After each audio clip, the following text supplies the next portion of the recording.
The New York Yankees' early exit from the postseason still stings, and it's not just the fans who feel it. Owner Hal Steinbrenner is frustrated, and the pressure is on to end a 16-year World Series drought.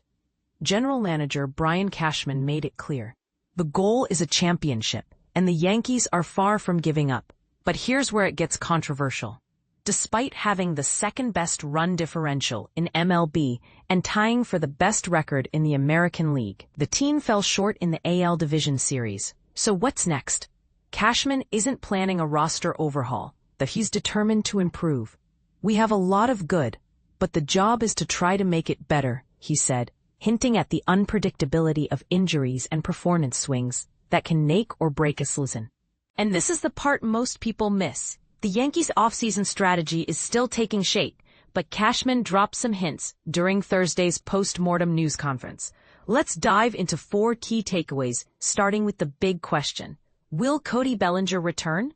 Bellinger, a standout performer with a 125 WRC+ and a top 20 FWAR ranking, is set to opt out of his $25 million player option. Cashman praised his impact, saying, "We'd love to have him with our team moving forward. But here's the twist. While Bellinger would be a cost-effective and versatile addition, should the Yankees aim higher? The market is still unclear, but Bellinger seems to be a priority. Or is he? What do you think? Is Bellinger the right move, or should the Yankees chase bigger names like Kyle Tucker?" Next up, Jasson Domínguez. The 22-year-old had a solid season offensively, but his defense in left field was a glaring weakness. Boone sees him as a left fielder, not a center fielder, which is interesting given the Yankees' vacancy in center. Will Domínguez reclaim a starting role next season? It depends on off-season moves, but Boone is confident in his potential. "I still really like his ceiling," he said. But here's a thought-provoking question. If Domínguez can't lock down left field, where does he fit in the Yankees' future? Then there's Spencer Jones, the prospect who's both promising and perplexing. With 35 minor league home runs but abysmal contact rates, Jones has earned a look but isn't a lock for the majors. Cashman admitted he's put himself in the conversation, but it's a long shot for him to start in center field. Is Jones the answer, or just another question mark? Let's discuss in the comments. Now, for the most divisive topic, Aaron Boone's future.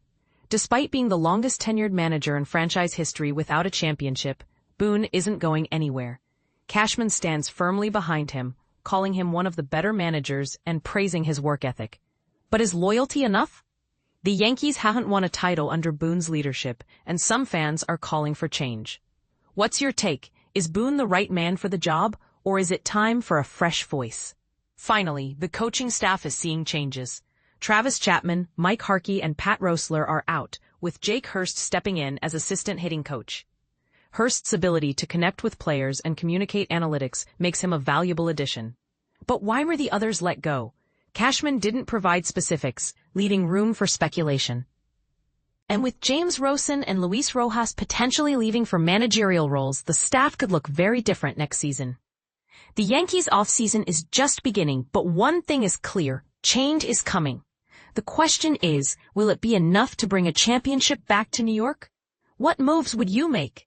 Share your thoughts below. Let's keep the debate going.